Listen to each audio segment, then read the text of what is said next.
The rain hammered against the windshield as Sarah Chen pulled into the Microsoft campus parking lot at exactly 6:47 a.m. on October 15, 2015. She always arrived early, a habit that had earned her 3 promotions in 2 years as a software engineer. The Redmond campus stretched before her like a small city, its glass buildings reflecting the gray Seattle morning sky. Sarah grabbed her laptop bag from the passenger seat, checking her phone one last time. A text from her roommate Emma. "Coffee later? You've been working too much." Sarah smiled, typing back quickly. "Definitely. Need to finish the Azure deployment first." She never sent that message. Security cameras captured Sarah walking across the parking lot at 6:52 a.m., her red umbrella bright against the concrete. She badged into Building 92, where her team worked on cloud infrastructure. The timestamp showed 6:54 a.m. After that, Sarah Chen simply vanished. Her manager, David Rodriguez, noticed her absence during the 9 a.m. stand-up meeting. "Has anyone seen Sarah?" She never misses these. The team exchanged glances. Sarah was notorious for being the first one in, last one out. Her empty desk, with its perfectly organized sticky notes and half-finished coffee cup, felt wrong. By noon, David was worried. Enough to call security. "We need to check if Sarah Chen badged out of the building," he told Officer Marcus Webb, the campus security supervisor. Webb pulled up the logs on his computer, his expression growing concerned. "She badged in at 6:54 a.m., Webb said slowly. "But there's no record of her leaving." Emma Rodriguez received the call at 2:30 p.m.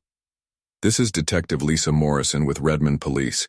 We need to ask you some questions about your roommate, Sarah Chen." Emma's world tilted. "What happened? Is she okay?" "We're not sure. When did you last see her?" "This morning around 6:15. She was getting ready for work, same as always. She had this big presentation coming up for the Azure team. She's been stressed but excited about it." Emma's voice cracked. "She texted me around 6:45, said she'd made it to work safely. She always does that." Detective Morrison made a note. "Did she seem upset about anything? Any problems at work, relationships, family issues?" "No, nothing like that. Sarah loves her job. She's been working on this cloud storage project for months. She was supposed to present it to the executives next week." Emma paused. Wait, there was something. She mentioned feeling like someone was watching her lately. But Sarah's always been a little paranoid about security. Occupational hazard of being in tech. The initial search of Building 92 began at 4 p.m. Security guards accompanied by Redmond police swept every floor, every conference room, every bathroom. They checked the cafeteria, the gym, the meditation rooms that Microsoft had installed for stressed employees. Sarah's badge showed she had accessed the 3rd floor at 6:55 a.m., where her team's workspace was located. Her desk told a story of interrupted routine. Her laptop was closed but still warm. A half-eaten granola bar sat next to her monitor. Her coffee cup was still steaming. She'd clearly just arrived and settled in. But Sarah herself was nowhere to be found. "This doesn't make sense," David told Detective Morrison as they stood by Sarah's desk. "She was supposed to run a final test on the backup servers this morning. She's been preparing for weeks. Sarah doesn't just disappear." Detective Morrison examined the workspace carefully. Everything seemed normal, almost too normal. No signs of struggle, no personal items missing. Sarah's purse was in her desk drawer, her car keys still inside. Her phone was the only thing unaccounted for. "Tell me about these backup servers," Morrison said. David gestured toward a secured door at the end of the floor. "Server room. Sarah had special access because she's working on the new cloud infrastructure. She's one of only 5 people with that level of clearance." They checked. The server room. The badge log showed Sarah had accessed it at 7:02 a.m., just 8 minutes after arriving at her desk. But again, no record of her leaving. The server room was a maze of humming machines, cables, and blinking lights. Rows upon rows of servers stretched into the distance, their cooling fans creating a constant white noise.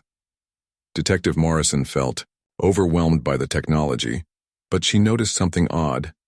These cameras. She pointed to the security cameras mounted in the corners. They're not recording. David frowned. That's strange. They should be. Sarah mentioned last week that she was updating the security protocols for this room. Maybe she disabled them temporarily? By 6 p.m., the search had expanded to the entire campus. Microsoft Security worked alongside Redmond Police, checking every building, every parking garage, every outdoor area. They brought in K-9 units to search the wooded areas surrounding the campus. The dogs picked up Sarah's scent in the parking lot and leading to Building 92, but lost it completely inside the building.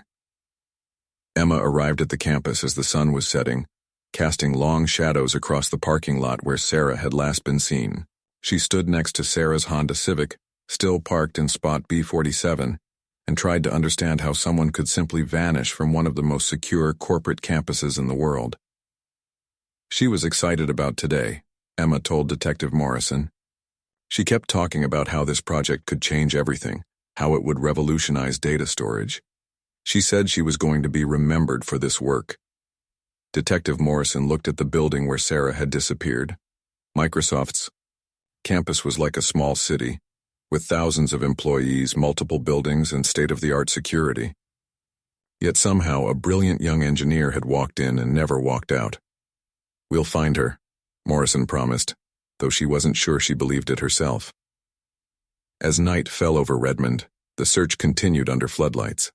But Sarah Chen had vanished as completely as if she'd never existed at all. The only trace of her presence was the half-finished coffee growing cold on her desk, and the mysterious gap in the server room security footage. The rain continued to fall, washing away any hope of finding additional clues in the parking lot. By midnight, the active search was suspended until morning. Sarah had been missing for 17 hours, and no one had any idea where she could be. The case that would haunt Redmond Police for 9 years had officially begun.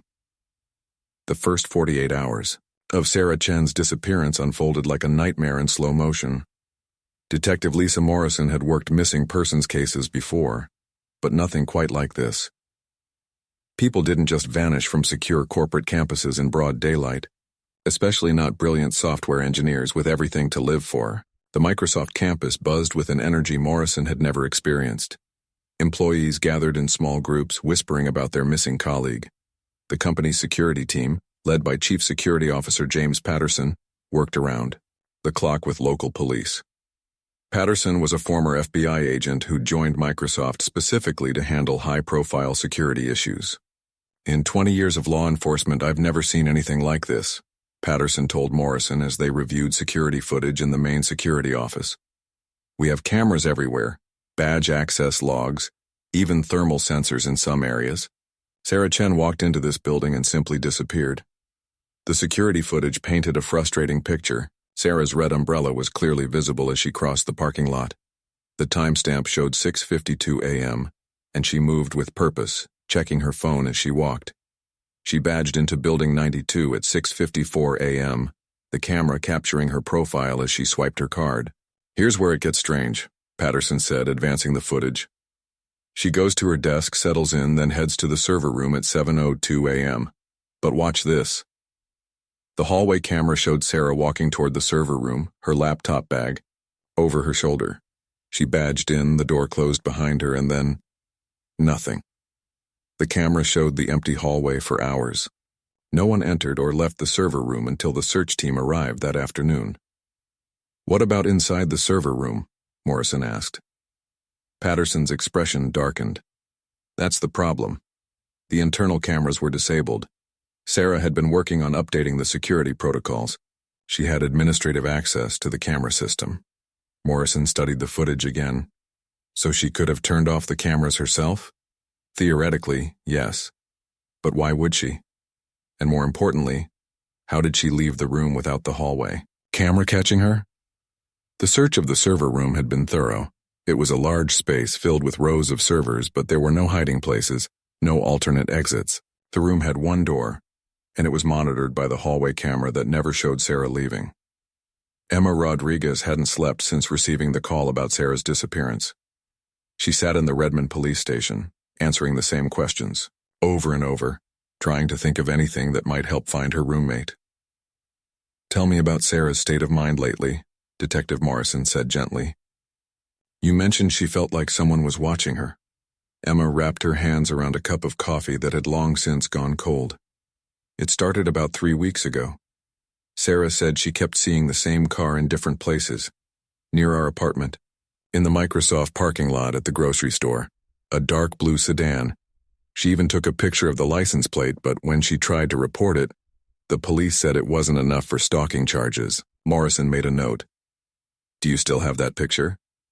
"It should be on her phone, but her phone is missing." Emma's voice broke slightly. Sarah was always careful about security. She worked in cybersecurity before moving to cloud infrastructure. She knew about digital footprints, about being tracked. If she thought someone was following her, she was probably right. The investigation expanded rapidly.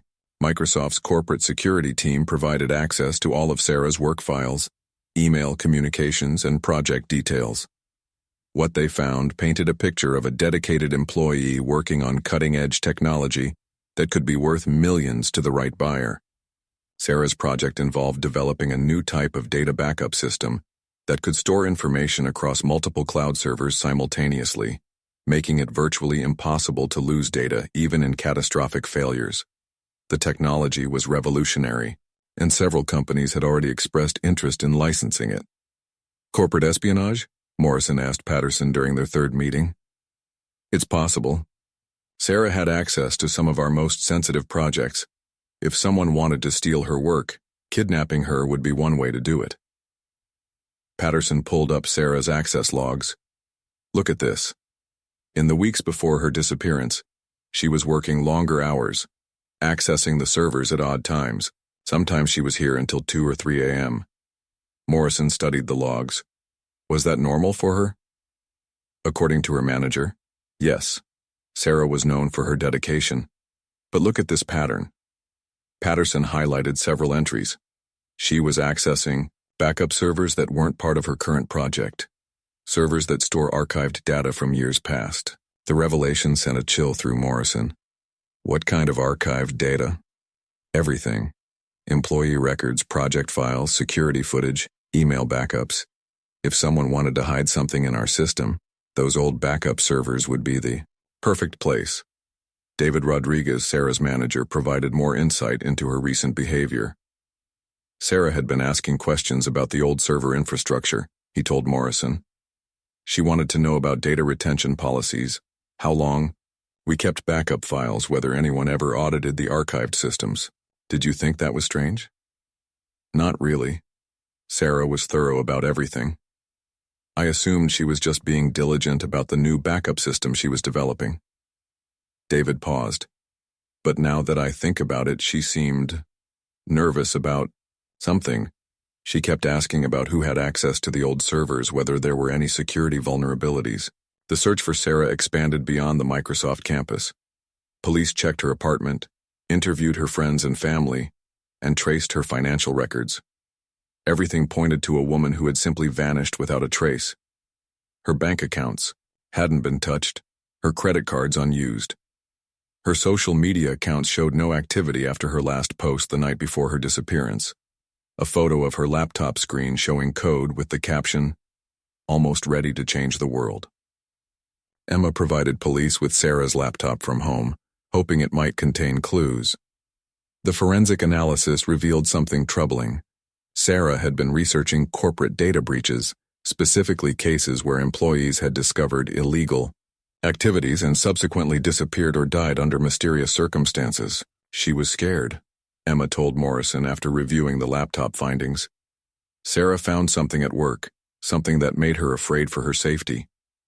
Morrison felt the case shifting from a simple missing person to something much more sinister. Did she ever mention what she might have found? Not directly. But about a week before she disappeared, she said something strange.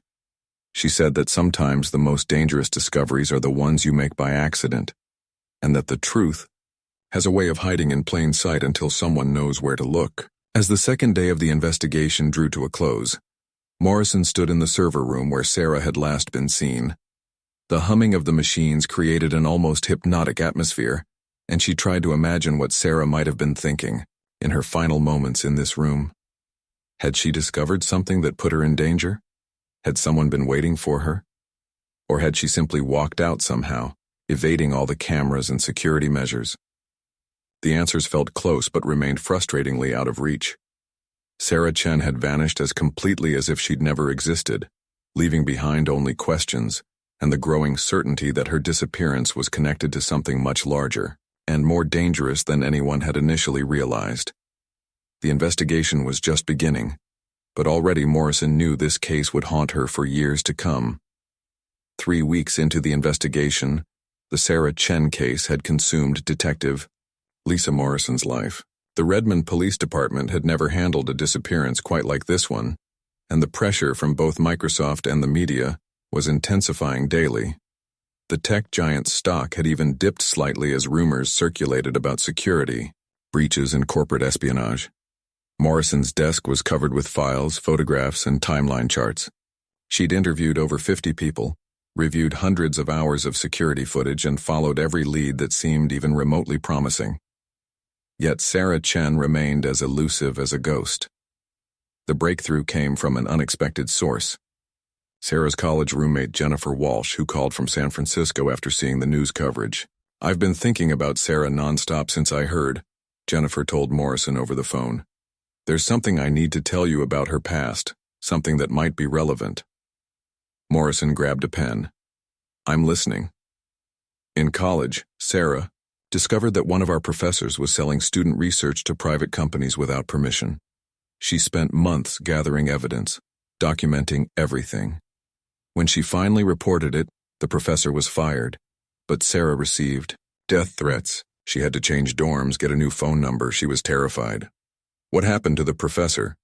Dr. Marcus Kellerman. He lost his tenure, his reputation was destroyed. But here's the thing. He blamed Sarah for ruining his life. He sent her letters, emails, even showed up at her apartment once. The police got involved, but he eventually moved away. Sarah thought it was over." Morrison felt her pulse quicken. "Do you know where Kellerman went?" "Last I heard, he was working in the private sector. Tech consulting, I think. Sarah mentioned seeing his name in some industry publications a few years ago. She was worried he might try to contact her again." The investigation into Dr. Marcus Kellerman revealed a disturbing pattern. After losing his position at the University of Washington, he'd worked for several tech companies, always leaving under mysterious circumstances. His LinkedIn profile showed he'd been employed by a data recovery firm called Secure Vault Solutions until 6 months before Sarah's disappearance. Secure Vault Solutions operated out of a small office building in Bellevue, just 20 minutes from the Microsoft campus. When Morrison and her partner, Detective Ray Santos, arrived to investigate, they found the office empty, with a "for lease" sign in the window. They cleared out about 4 months ago. The building manager, Mrs. Chen, no relation to Sarah, told them. Paid their lease through the end of the year, then just disappeared overnight. Left behind some computer equipment, but nothing else. Morrison examined the abandoned office space. It was small but had been set up with sophisticated computer equipment. Cables ran along the walls, and there were mounting brackets where multiple monitors had once hung. Most telling were the server racks in the back room. Empty now, but clearly designed to handle significant data processing. "What kind of business did they say they were running?" Santos asked. "Data recovery and digital forensics," Mrs. Chen replied. "They said they helped companies recover lost files, investigate cybercrimes, that sort of thing. Seemed legitimate enough. The man who signed the lease, Dr. Kellerman, was very professional." Morrison and Santos exchanged glances. "Did you ever see any other employees?" "A few people came and went, but Dr. Kellerman was the only one I dealt with regularly. He was here at all hours, sometimes working through the night. I remember thinking it was odd for a data recovery business to require such intensive hours." The investigation into Secure Vault Solutions revealed it was a shell company. The business license was legitimate, but the financial records showed very little actual revenue from data recovery services. Instead, there were large payments from various offshore accounts, suggesting the company was involved in something far more lucrative than legitimate data recovery. Emma Rodriguez provided another crucial piece of information when Morrison interviewed her again. I remembered something else about Sarah's behavior in the weeks before she disappeared, Emma said. She'd been getting hang-up calls at home. The phone would ring, she'd answer, and whoever was calling would just hang up. It happened at least a dozen times. Did she report it? She tried, but the calls were coming from different numbers each time, probably burner phones. Sarah was convinced someone was trying to intimidate her, but she couldn't prove it. Morrison requested Sarah's phone records from her carrier. The pattern Emma described was clearly visible. Multiple calls from different numbers, each lasting only a few seconds. The numbers traced back to prepaid phones purchased with cash, making them untraceable. But there was something else in the phone records that caught Morrison's attention. In the week before her disappearance, Sarah had made several calls to a number registered to a private investigator named Thomas Brennan. Brennan operated out of a small office in downtown Seattle. When Morrison and Santos arrived, they found a grizzled ex-cop in his 60s who looked like he'd seen everything the city had to offer. Sarah Chen, Brennan said when they mentioned her name. Smart girl, scared girl. She hired me to look into some things. What kind of things? Brennan pulled out a file folder. She thought someone was following her, watching her. She'd noticed the same car multiple times, received strange phone calls, felt like her apartment had been searched while she was at work. She wanted me to investigate, see if I could identify who was behind it. Morrison leaned forward. What did you find? More than she bargained for, I think. The car she'd been seeing was registered to Secure Vault Solutions. I did some digging into that company and found some interesting connections. They'd been hired by several major corporations to investigate employee data breaches, but their methods were questionable. Questionable how? They specialized in what they called preemptive security measures. Essentially, they would identify employees who had access to sensitive information and monitor them for signs of potential data theft or corporate espionage. Sometimes that monitoring crossed legal boundaries. Santos frowned. You're saying they were spying on employees? That's exactly what I'm saying. And Sarah Chen, with her high-level access to Microsoft's cloud infrastructure and her history of exposing corporate wrongdoing, would have been a prime target for that kind of surveillance. Brennan continued. I told Sarah what I'd found and advised her to go to the police immediately. She said she would, but she wanted to gather more evidence first. She was convinced that Secure Vault was doing more than just surveillance. She thought they were actually stealing corporate data and selling it to competitors. Did she have proof? She was working on it. Sarah had figured out how to trace some of the data access patterns at Microsoft. She thought she could prove that someone was using her credentials to access systems she'd never touched. But she needed more time to build a solid case. Morrison felt the pieces of the puzzle beginning to align. When was your last contact with her? 2 days before she disappeared. She called me, very excited, said she'd found something big. She'd discovered evidence that Secure Vault had been accessing Microsoft's backup servers using stolen employee credentials. She said she had proof that could shut them down and send several people to prison. What happened to that evidence? Brennan's expression darkened. That's what I'd like to know. Sarah was supposed to meet me the morning she disappeared. She was going to bring me copies of everything she'd found. When she didn't show up, I knew something was wrong. The investigation had taken a dramatic turn. Sarah Chen hadn't simply vanished. She'd been silenced because she'd discovered a sophisticated corporate espionage operation. Secure Vault Solutions, led by the vengeful Dr. Kellerman, had been using her credentials to steal valuable data from Microsoft's servers. But if Sarah had gathered evidence against them, where was it now? And more importantly, what had happened to Sarah herself? Morrison stared at the timeline on her wall, connecting the dots with red string like something out of a conspiracy thriller. The truth was emerging, but Sarah Chen was still missing and time was running out to find her alive. The case was about to take an even darker turn.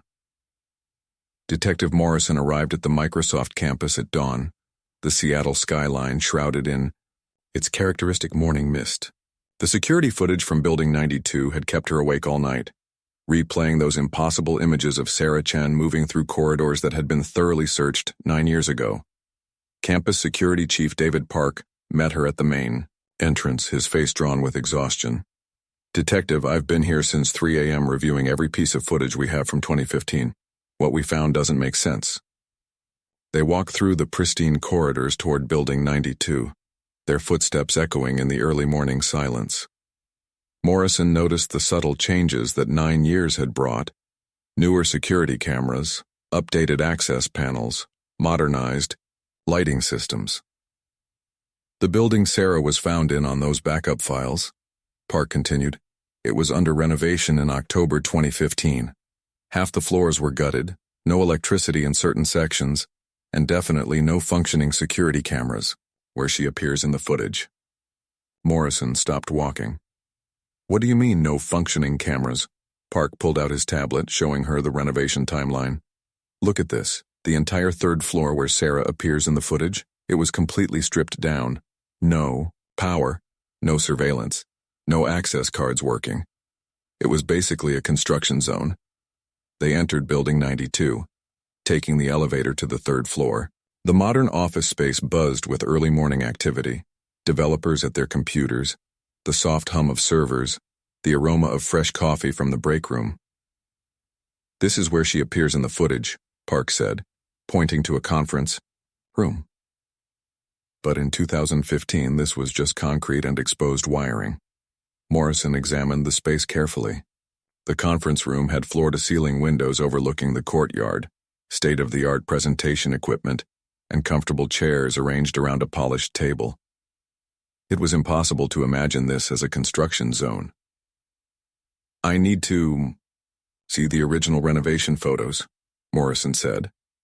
Park led her to his office, where he had spread out dozens of photographs from the 2015 renovation.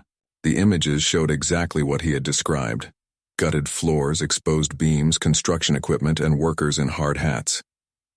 "Detective, there's something else," Park said, his voice dropping to a whisper. "The timestamp on the footage shows Sarah was here on October 15, 2015. But according to our records, the building was completely sealed that day due to asbestos concerns. No one was allowed inside." Morrison felt a chill run down her spine. "Who had access to override the lockdown?" "Only 3 people, the construction foreman, the building supervisor, and—" Park hesitated. "And who?" "Marcus Webb. He was the IT director at the time. He had master access to all buildings for server maintenance." The name hit Morrison like a physical blow.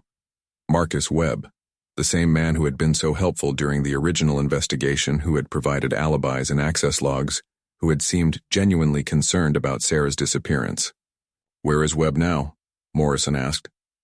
"That's the thing, Detective. He left Microsoft 6 months after Sarah disappeared. Said he was taking a position with a startup in Silicon Valley. But when I tried to verify his employment history yesterday, I couldn't find any record of him working anywhere since 2016. Morrison's mind raced. Webb had been in the perfect position to manipulate evidence, to control what investigators saw and didn't see. He had access to every building, every server, every piece of digital evidence. "I need his personnel file, his access logs from October 2015, and any security footage of him during that time period," Morrison said, as Park gathered the requested files. Morrison stepped outside to call her partner. The morning mist was lifting, revealing the sprawling Microsoft campus in all its technological glory. Somewhere in this maze of buildings and servers, the truth about Sarah Chen was hidden. "Rodriguez, it's Morrison. I need you to run a complete background check on Marcus Webb, former Microsoft IT director. And I mean complete. Financial records, travel history, property ownership, everything." "What are we looking for?" Rodriguez asked. "A ghost," Morrison replied. "Someone who's been hiding in plain sight for 9 years." When she returned to Park's office, he had Webb's personnel file open on his computer.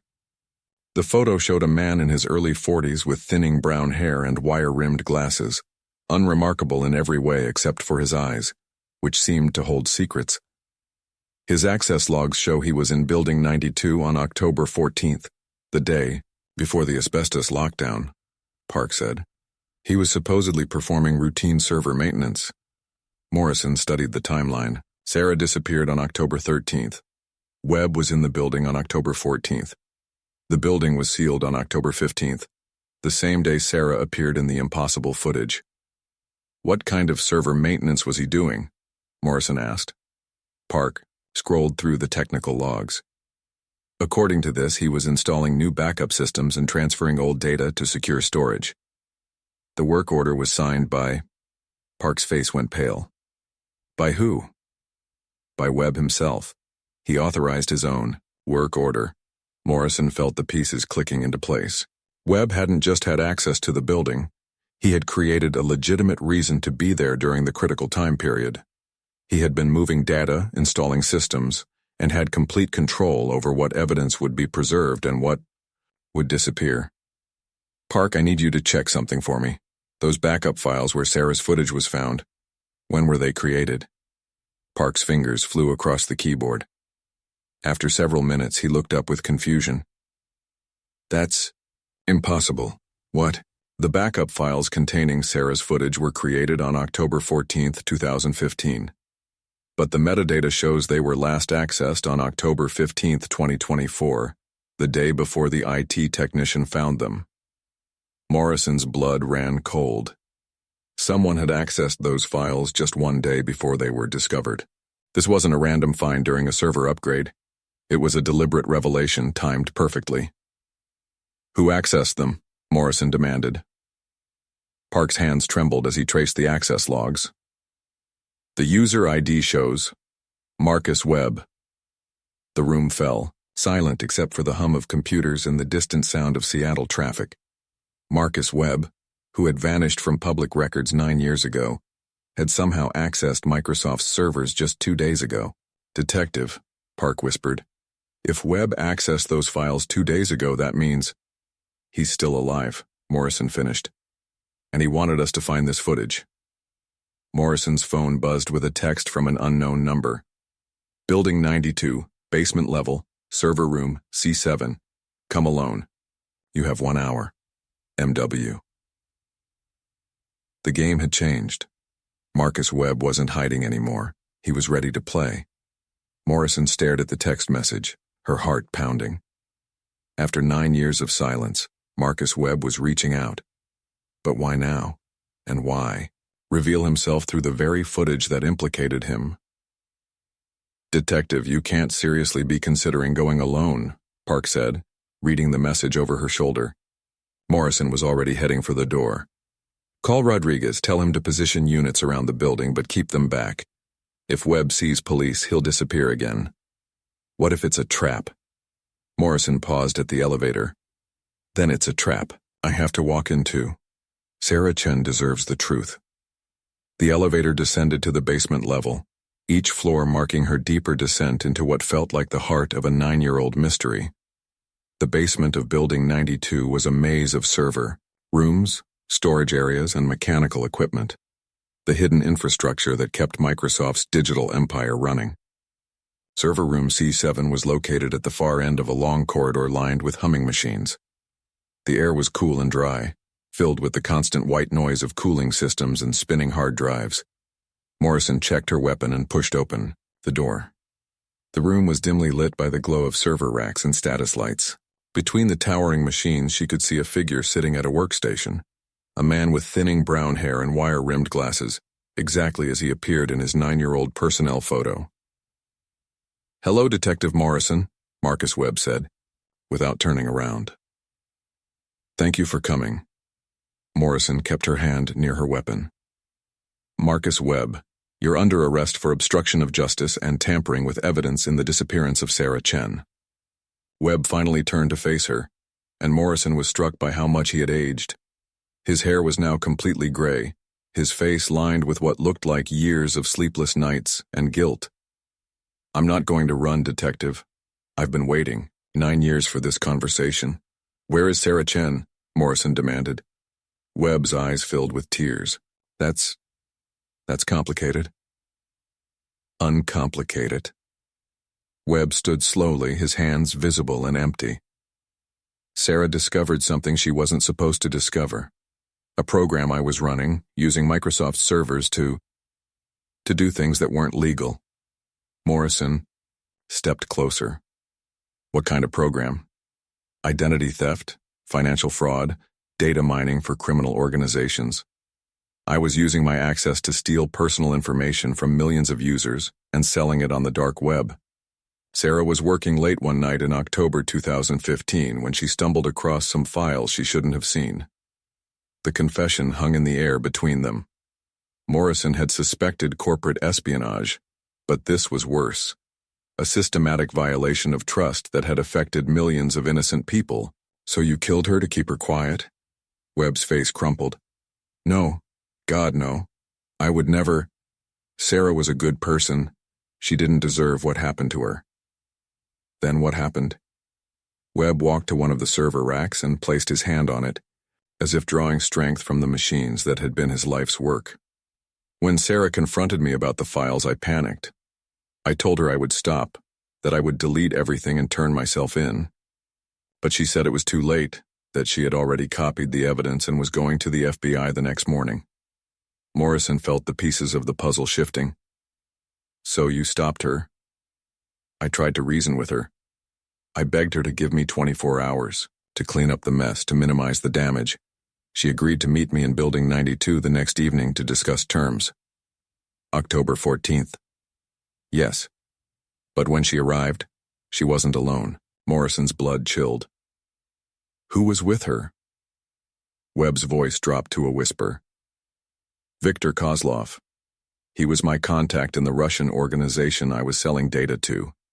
He had been monitoring my communications and knew about Sarah's discovery. The room seemed to grow colder. Morrison had heard of Kozlov, a ruthless cybercriminal linked to dozens of disappearances across Eastern Europe and the United States. Kozlov took her, Webb continued. He said she was too dangerous to leave alive but too valuable to kill immediately. He wanted to know what she had copied, where she had hidden the evidence. And you let him take her? Webb's legs seemed to give out, and he slumped against the server rack. I was a coward. Kozlov threatened to kill my family if I interfered. He said Sarah would be released once they recovered all the evidence. Morrison's mind raced. But she never gave them what they wanted. Sarah was stronger than any of us realized. For 3 days, Kozlov held her in a safe house while his people searched her apartment, her computer, her office. They found nothing.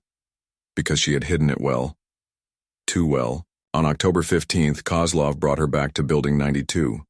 He wanted to use the company's own systems to crack her personal encryption. That's when I recorded the footage you found. Morrison felt sick.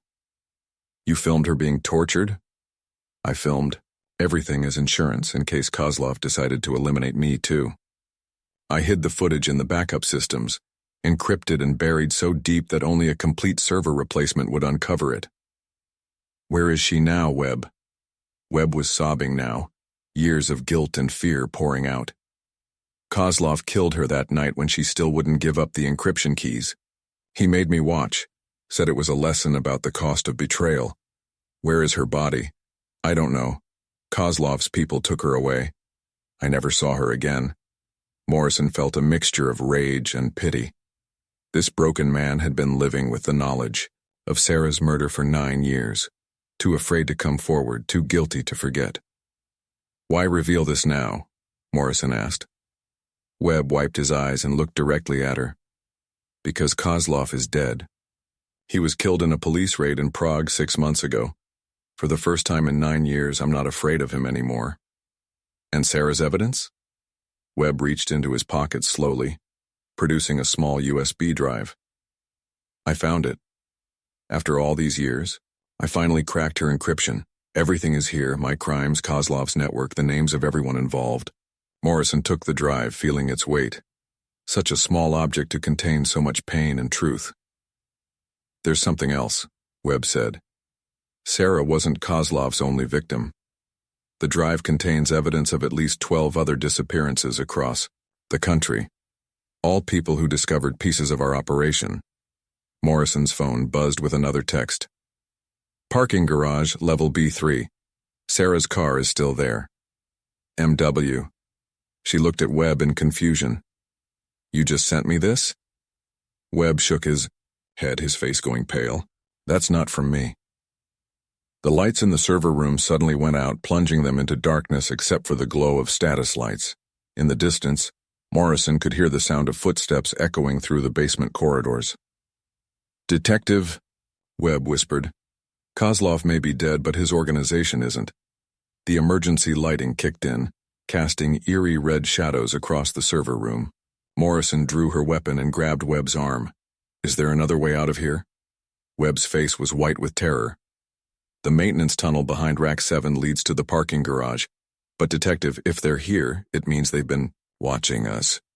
Morrison's radio crackled with static. She tried to reach Rodriguez but got only interference. "They're jamming communications," she realized. The footsteps in the corridor were getting closer, multiple sets moving with military precision. Morrison could hear voices speaking in what sounded like Russian. "How many people are we talking about?" Morrison whispered. Kozlov's Seattle cell had at least 6 operatives. They've been dormant since his death, but if they think the evidence is surfacing... Webb didn't finish the sentence. Morrison made a decision. "Show me the tunnel." Webb led her to the back of the server room, where a maintenance panel concealed, a narrow passage lined with cables and pipes. The space was barely wide enough for a person to crawl through. "This leads directly to parking level B3, Webb explained. "But Detective, you need to know something about Sarah's car." "What about it?" "I've been maintaining it for 9 years. Every month I come down here and start the engine, keep the battery charged, make sure everything works." Morrison stared at him. "Why?" "Because Sarah loved that car.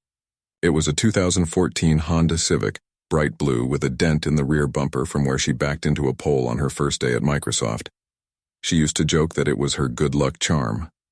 The voices in the corridor were getting louder. Morrison could make out individual words now. They were coordinating a search pattern. "Webb, why is the car important?" "Because Sarah hid something in it, something even Kozlov's people never found." They crawled into the maintenance tunnel, the space so tight that Morrison's shoulders scraped against the walls. Behind them, she could hear the server room door being forced open. "What did she hide?"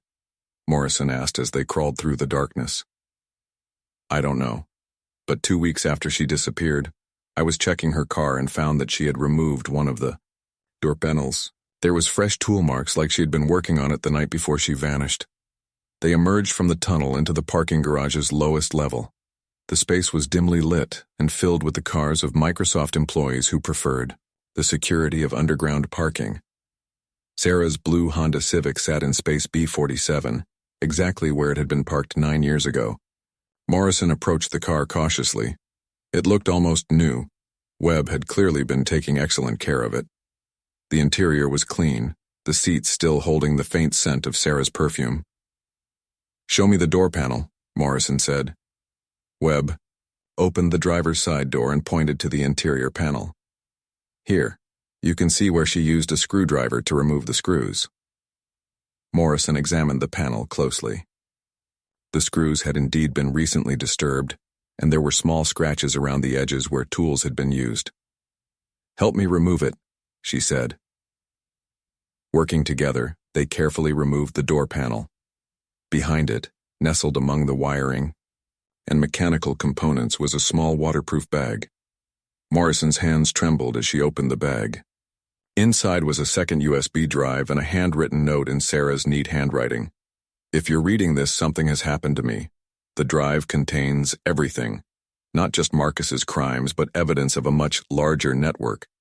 They call themselves the Digital Shadows, and they've been using tech companies across the country to steal identities and launder money for criminal organizations. Marcus was just one small piece. The real leaders are still out there.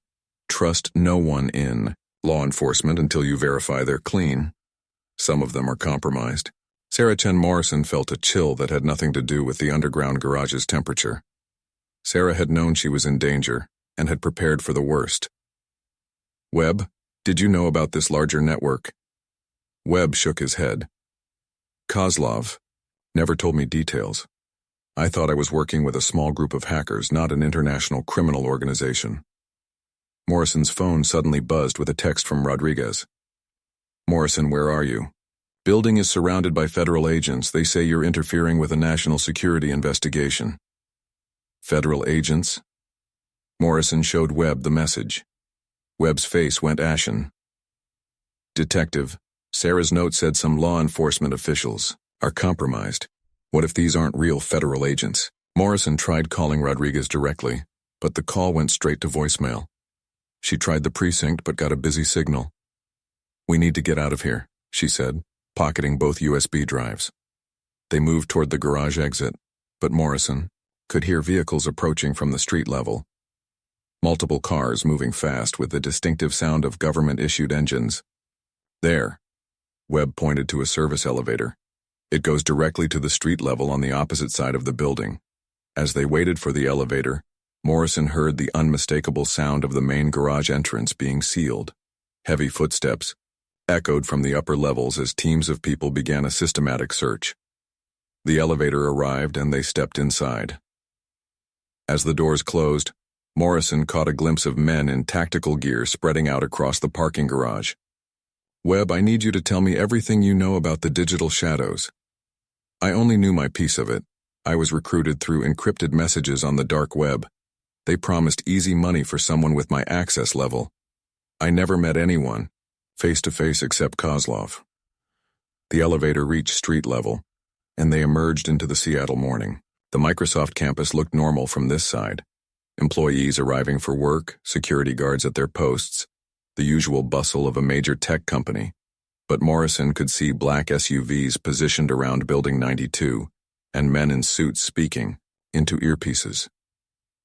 My car is in the visitor lot, Morrison said. We need to get to the FBI field office and turn over this evidence to someone we can trust. As they walked toward her car, Morrison's phone rang. The caller ID showed Detective Rodriguez. Morrison, thank God.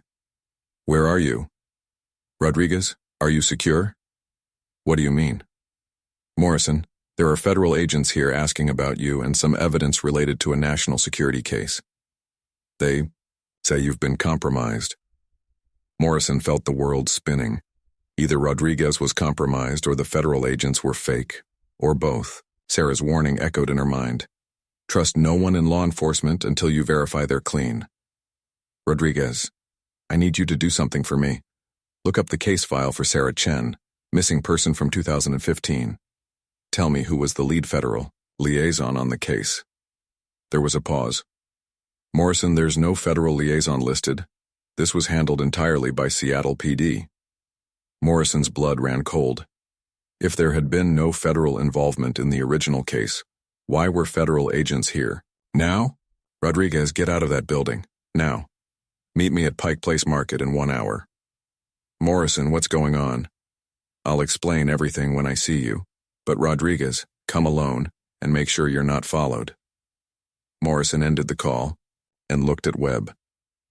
We're on our own. As they reached her car, Morrison noticed a man in a suit watching them from across the parking lot. He was speaking into a radio and pointing in their direction. Get in, Morrison said urgently. As they drove away from the Microsoft campus, Morrison could see the man in the suit running toward a black SUV. In her rearview mirror, she watched as the SUV pulled out of the parking lot and began following them. Webb, Sarah's evidence, how explosive is it really? Webb stared out the back window at their pursuers. Detective, if what Sarah discovered is true, this conspiracy goes all the way to the top. Government officials, tech executives, law enforcement, they're all connected. Morrison pressed harder on the accelerator. Then we're not just running from criminals anymore. No, Webb said quietly. We're running from everyone. The abandoned warehouse in Georgetown felt like stepping into another world. Detective Morrison followed Marcus Webb through rusted doors and debris-strewn corridors, her hand never leaving her weapon. The sound of their footsteps echoed in the cavernous space, mixing with the distant hum of Seattle traffic. She's here, Webb whispered, pointing toward a makeshift living area constructed behind shipping containers. Sarah's been hiding here for months, gathering more evidence. Morrison's heart raced as they approached. After 9 years of searching, after countless dead ends and sleepless nights, Sarah Chen was finally within reach. But as they rounded the corner, what they found defied all expectations. Sarah sat at a sophisticated computer setup, multiple monitors displaying financial records, encrypted communications, and surveillance footage. She looked older, thinner, but very much alive. When she saw Morrison, her eyes filled with tears. "Detective Morrison," Sarah said, her voice barely above a whisper. "I've been waiting for someone I could trust." Morrison holstered her weapon, approaching slowly.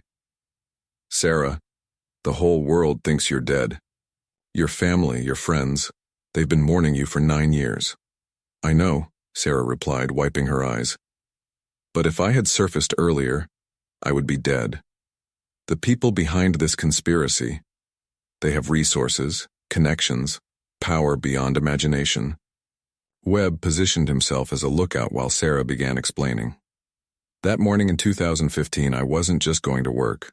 I was planning to meet with FBI agent Jennifer Hayes to turn over evidence of the largest corporate espionage operation in tech history." Morrison pulled out her notebook. "What kind of evidence?" Sarah's fingers flew across the keyboard, bringing up encrypted files. "Financial transfers totaling over $2 billion. Communications between Microsoft executives and foreign intelligence agencies.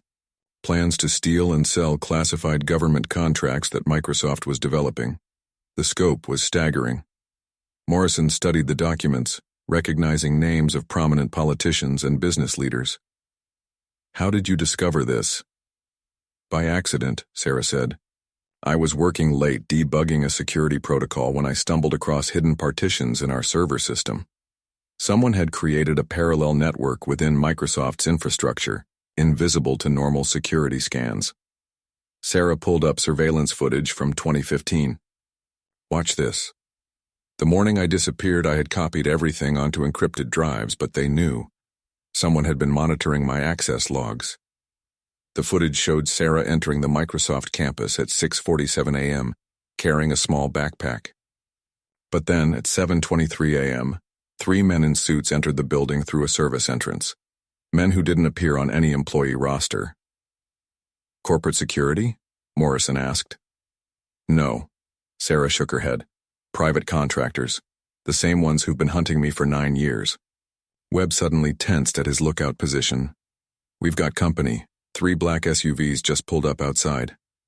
Sarah's face went pale. "They found us. Detective, you need to take this." She handed Morrison a small encrypted drive. "Everything's on there. Financial records, communications, proof of murders they've committed to protect this secret." Morrison pocketed the drive. "We're not leaving you here, Sarah." "You have to," Sarah insisted, already moving toward a hidden exit. "I've survived this long by staying mobile, but that evidence, it's the only thing that can stop them." The sound of heavy footsteps echoed through the warehouse. Webb grabbed Morrison's arm. "Detective, we need to go now." Sarah disappeared through a concealed door in the warehouse wall. "Find Agent Hayes," she called back. "She's the only one in the FBI you can trust." Morrison and Webb ran toward the rear exit as armed men flooded into the warehouse. Gunshots rang out behind them, bullets ricocheting off metal containers. They burst through the back door into an alley, Morrison's police radio crackling with reports of the shooting. As they reached Morrison's car, Webb grabbed her shoulder. "Detective, Sarah's been living like this for 9 years. Running, hiding, documenting everything. She's not just a victim, she's become the most dangerous person to this conspiracy." Morrison started the engine, her mind racing. "Because she has proof of everything." "More than that," Webb said as they sped away. "She's been building a case that will bring down some of the most powerful people in America." They drove in silence for several minutes before Morrison spoke again. "Webb, how do I know you're really on our side? How do I know this isn't all part of their plan?" Webb pulled out his phone, showing Morrison a photo of a young woman. "Because they killed my sister 3 years ago.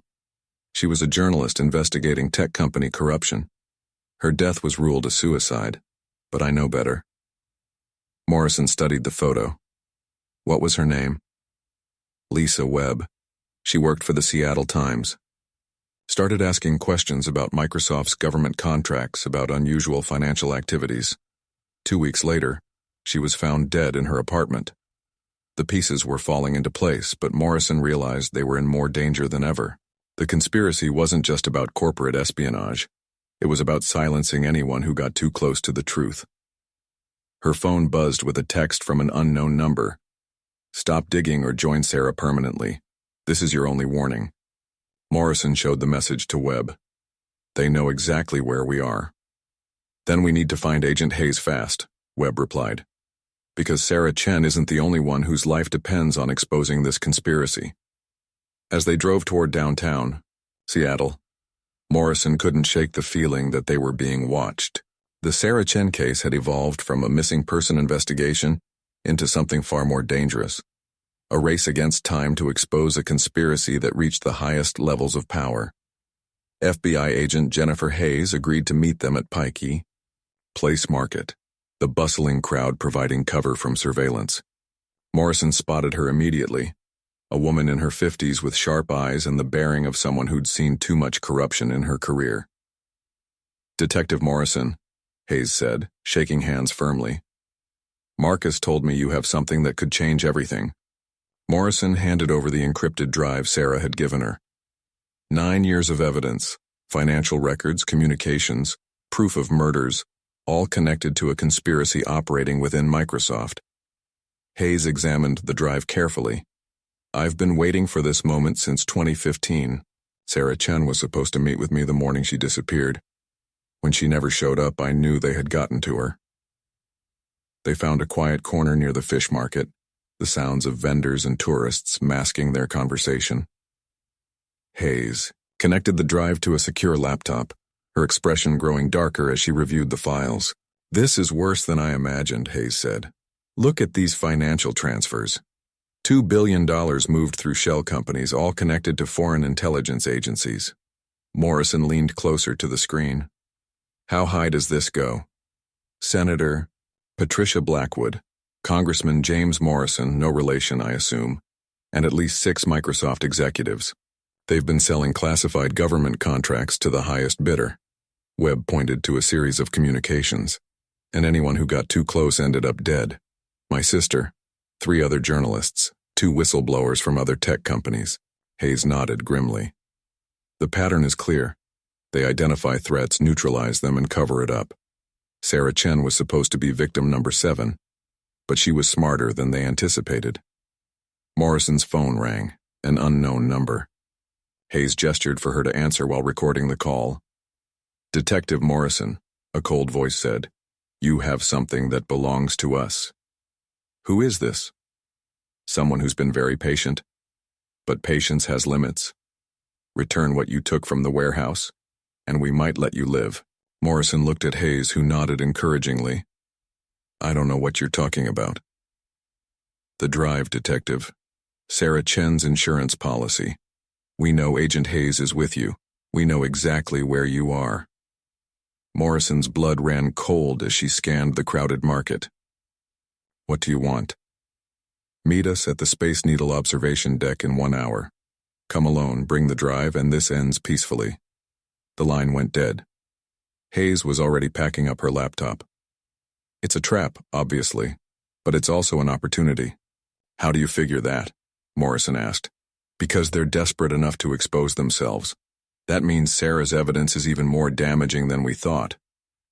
Webb checked his watch. "We have 57 minutes to set up surveillance and backup. Agent Hayes, can you get federal support?" "Already on it," Hayes said, making calls. "But Detective, you're not going up there alone. We'll have snipers positioned, undercover agents in the crowd, and full tactical support."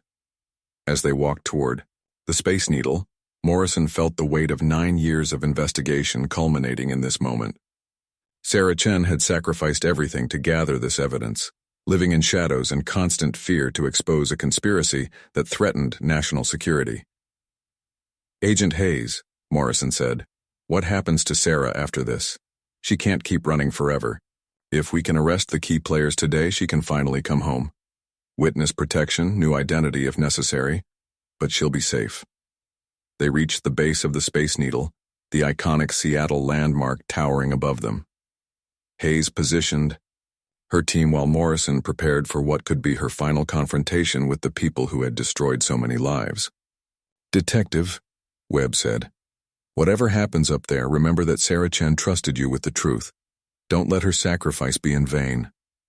Morrison nodded, checking her weapon one last time. 9 years ago, a young woman disappeared from a parking lot. Today we're going to make sure her story finally gets told. As the elevator carried her toward the observation deck, Morrison thought about all the victims of this conspiracy: Sarah Chen, Lisa Webb, and countless others who had died for seeking the truth. Today, justice would finally be served. The Space Needle observation deck was nearly empty at 3 p.m. on a Tuesday, the usual tourist crowds thinned by Seattle's persistent drizzle. Detective Morrison stepped out of the elevator, her hand resting on her concealed weapon, the encrypted drive secure in her jacket pocket. 3 men in expensive suits waited near the windows overlooking Elliott Bay. The leader, a tall man with silver hair and cold eyes, turned as Morrison approached. "Detective Morrison, I'm Richard Caldwell, Director of Corporate Security for Blackwood Industries. We need to discuss your recent activities." Morrison recognized the name from Sarah's files. Blackwood Industries was one of the shell companies used to launder money from the conspiracy. "I'm listening." "You've stumbled into something far beyond a simple missing person case," Caldwell said, his voice carrying the authority of someone accustomed to being obeyed. "Sarah Chen was involved in industrial espionage, selling Microsoft secrets to foreign competitors." "That's not what the evidence shows," Morrison replied, keeping her distance from the 3 men. Caldwell smiled coldly. "Evidence can be interpreted many ways, Detective. The question is whether you want to be remembered as the officer who exposed a dangerous traitor, or the one who helped her destroy American technological superiority." Through her earpiece, Morrison heard Agent Hayes coordinating the federal response. Snipers were in position, undercover agents had secured the elevator, and tactical teams were standing by. "Where is Sarah Chen?" Morrison demanded. "Safe," Caldwell replied, "but her safety depends on your cooperation. Give us the drive, and she can disappear permanently, alive. Refuse, and she becomes another casualty of corporate espionage." One of Caldwell's associates stepped forward, revealing a tablet showing live surveillance footage. Morrison's heart stopped as she recognized the warehouse where they'd met Sarah just hours earlier. "She's still there," the man said. "Our team has the building surrounded. One word from Mr. Caldwell and she dies." Morrison's mind raced. The federal agents couldn't move on the warehouse without risking Sarah's life, but surrendering the evidence would doom any chance of justice. "You've been covering this up for 9 years, Morrison said, stalling for time. "How many people have you killed?" "As few as necessary," Caldwell replied without emotion. "Corporate espionage is a matter of national security, Detective. Sometimes difficult decisions must be made. Like murdering journalists? Like killing whistleblowers?" Caldwell's expression hardened. "Like protecting American interests from those who would sell them to the highest bidder." Morrison's earpiece crackled with Hayes' voice. "Warehouse team in position. We can extract Sarah, but we need 30 more seconds." "You know what I think?" Morrison said, moving closer to the windows. "I think you're the real traitors, selling government contracts, laundering money through foreign shell companies, murdering American citizens to protect your profits." "Enough," Caldwell snapped. "The drive, Detective, now." Morrison reached into her jacket, but instead of producing the drive, she activated a small recording device. "Richard Caldwell, you're under arrest for conspiracy, murder, and treason." Caldwell laughed. "You're alone up here, Detective. No backup, no witnesses. Who's going to arrest me?" "We are," Agent Hayes said, stepping out of the elevator with 6 federal agents, weapons drawn. "FBI, nobody move." Caldwell's face went white as he realized the trap. His associates reached for their weapons, but the federal agents were faster. Within seconds, all 3 men were on the ground, hands zip-tied behind their backs.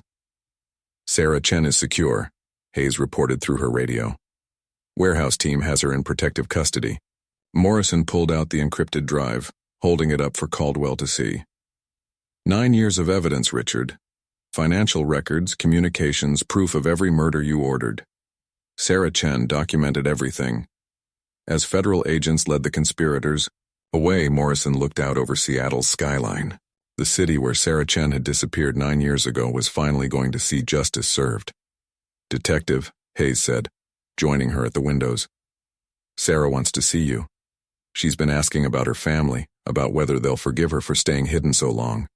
Morrison nodded, thinking about the Chen family's 9 years of grief and uncertainty. "They'll understand. She saved countless lives by gathering this evidence." "The conspiracy reaches into 12 states and involves over 40 individuals," Hayes continued. "Without Sarah's documentation, we never could have built a case this comprehensive." As they rode the elevator down, Morrison reflected on the case that had defined her career. A simple missing person investigation had uncovered one of the largest corporate espionage operations in American history. "Agent Hayes," Morrison said, "what happens now?" "Now we make sure Sarah Chen can finally come home." The Seattle FBI field office buzzed with activity as agents processed evidence from what media outlets were already calling the Microsoft conspiracy. Detective Morrison sat across from Sarah Chen in a secure conference room, watching as the woman who had been presumed dead for 9 years slowly reconnected with a world she had been forced to abandon. Sarah looked fragile under the fluorescent lights, her hands trembling slightly as she held a cup of coffee. 9 years of living in shadows had taken their toll, but her eyes still held the sharp intelligence that had made her such a valuable software engineer and such a dangerous witness. "My parents," Sarah said quietly. "Do they? Do they still live in the same house in Bellevue?" Morrison nodded. "They never moved. Your mother told me once that she kept your room exactly the same just in case you came home." Tears rolled down Sarah's cheeks. "I wanted to contact them so many times. There were nights when I almost called, almost sent a letter, but I knew they were watching, waiting for me to make that mistake." Agent Hayes entered the room carrying a thick file. "Sarah, we need to go through your evidence systematically. The Justice Department wants to ensure we have everything documented properly before the arrests begin." Over the next 4 hours, Sarah walked them through 9 years of meticulous investigation. She had not simply been hiding, she had been building the most comprehensive case of corporate espionage in FBI history. "After I escaped from Microsoft that morning," Sarah explained, "I realized they would never stop hunting me, so I decided to hunt them instead." She had lived in abandoned buildings, homeless shelters, and safe houses provided by a network of whistleblowers and activists. Using stolen laptops and hacked internet connections, she had infiltrated the conspiracy's communications, documented their financial transactions, and recorded their planning sessions. "The warehouse where you found me was my 5th location in 2 years," Sarah continued. "Every time they got close, I had to move. But I also got better at staying invisible, at gathering evidence without being detected." Morrison studied the timeline Sarah had created. "You documented 17 murders over 9 years. How did you connect them all?" "Pattern recognition," Sarah replied. "Each victim had discovered some piece of the conspiracy: a journalist investigating defense contracts, an accountant who noticed unusual financial transfers, a government auditor who asked too many questions about Microsoft's classified projects." The scope was staggering. The conspiracy involved not just corporate espionage, but the systematic elimination of anyone who threatened to expose it. Sarah had identified the killers, their methods, and their handlers within the organization. "The breakthrough came 3 years ago," Sarah said, pulling up encrypted files on her laptop. "I managed to hack into Richard Caldwell's personal communications. He was coordinating everything: the murders, the cover-ups, the money laundering." Agent Hayes leaned forward. "How did you avoid detection for so long?" "I learned from the best," Sarah smiled grimly. "The same people hunting me taught me how to disappear.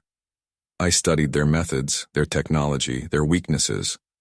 Eventually, I became better at hiding than they were at finding, but the personal cost had been enormous.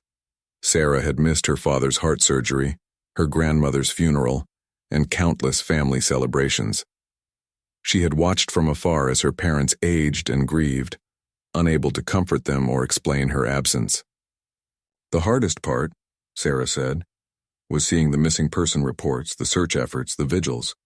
Knowing that people were suffering because of my decision to stay hidden, Morrison reached across the table and squeezed Sarah's hand. You saved lives, Sarah. If you had surfaced earlier, you would have been killed, and this conspiracy would have continued indefinitely. As evening fell over Seattle, Agent Hayes received word that federal agents were simultaneously arresting conspiracy members across 12 states. Senator Patricia Blackwood was taken into custody at her Washington, D.C. office. Congressman James Morrison was arrested at his home in Virginia. Microsoft executives were led away in handcuffs from their Redmond offices.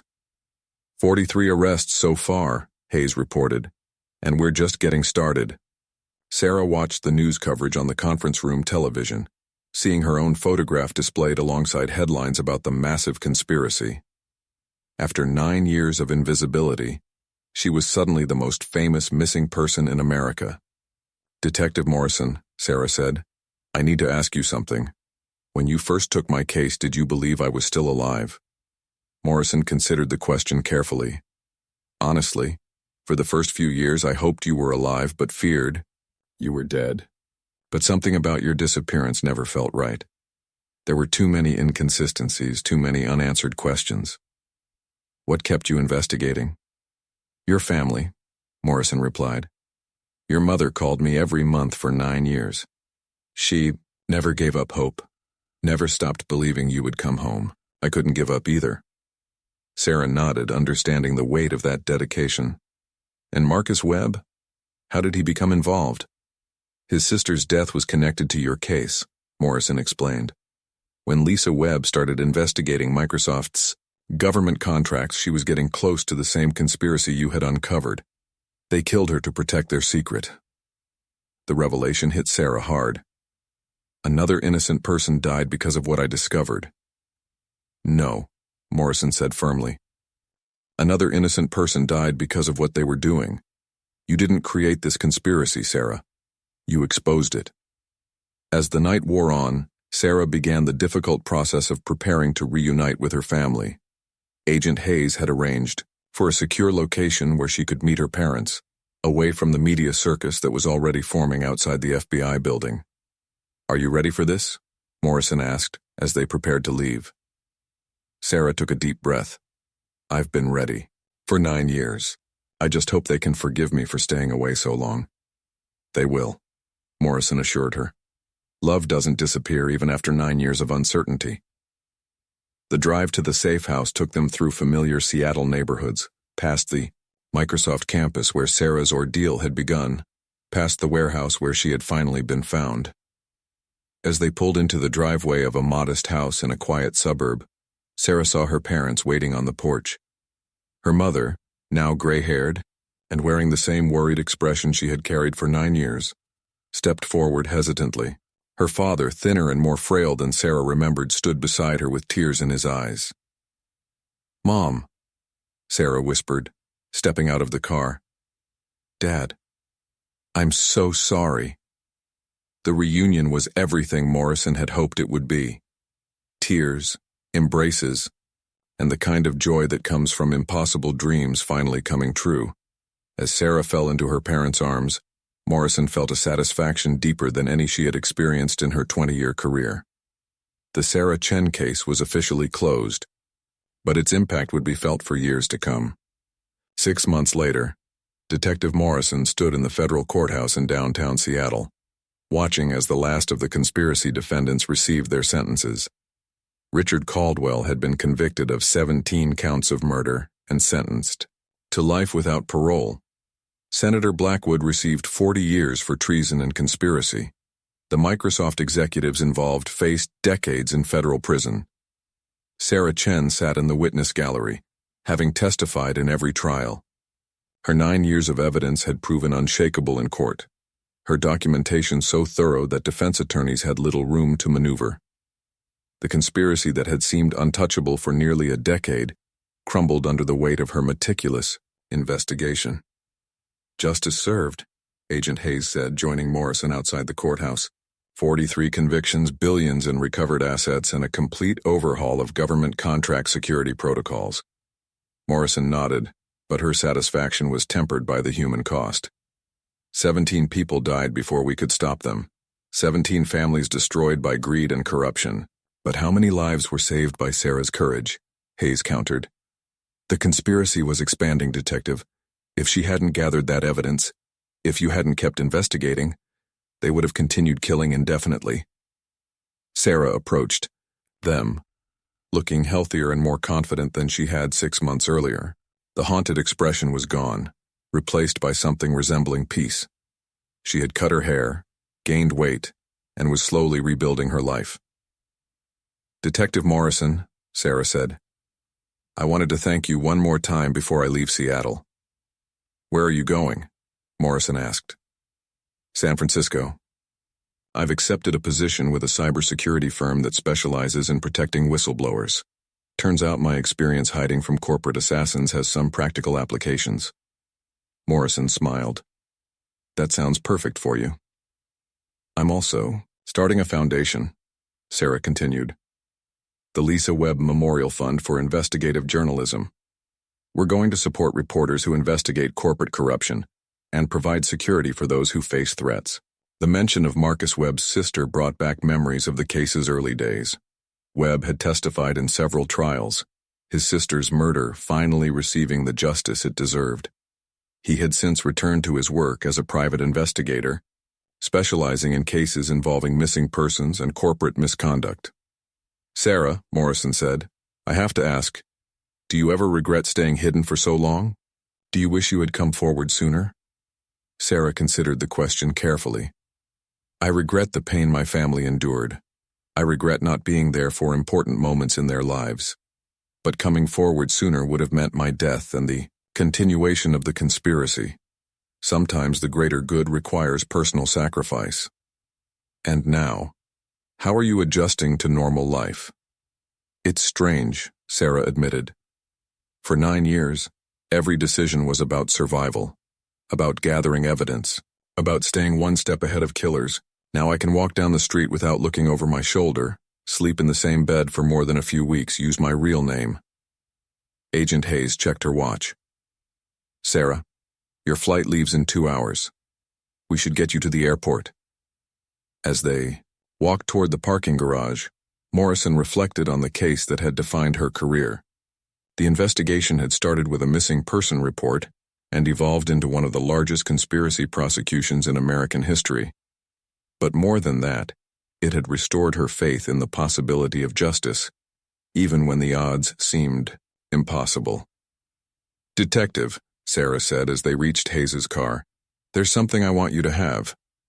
She handed Morrison a small wrapped package. Inside was a framed photograph of Sarah with her parents, taken at their reunion 6 months earlier. On the back, Sarah had written, To Detective Morrison, thank you for never giving up. Some cases are worth 9 years of investigation. Morrison felt tears welling in her eyes. Sarah, You gave me my life back, Sarah interrupted. You gave my family closure. You made sure 17 victims received justice. That's not something you thank someone for. It's something you remember forever. As Sarah's plane lifted off from SeaTac Airport, Morrison stood at the terminal window watching it disappear into the Seattle sky. The woman who had vanished from a Microsoft parking lot 9 years earlier was finally free to live her life openly, safely, and with purpose. The case files would be archived, the media attention would fade, and Seattle would move on to new stories. But Morrison knew that the Sarah Chen investigation would remain the defining moment of her career. Proof that persistence, dedication, and an unwavering commitment to truth could overcome even the most powerful conspiracies. Her phone buzzed, with a text message from an unknown number. Detective Morrison, my name is Jennifer Walsh. My brother disappeared 3 years ago under suspicious circumstances. The police closed his case, but I believe he was murdered. I've heard about your work on the Sarah Chen case. Can we meet? Morrison smiled, pocketing her phone. Some cases ended with justice served and lives restored. Others were just beginning, waiting for someone willing to dig deeper, to ask harder questions, to never give up on finding the truth. The Sarah Chen case was closed, but Detective Morrison's work was far from over.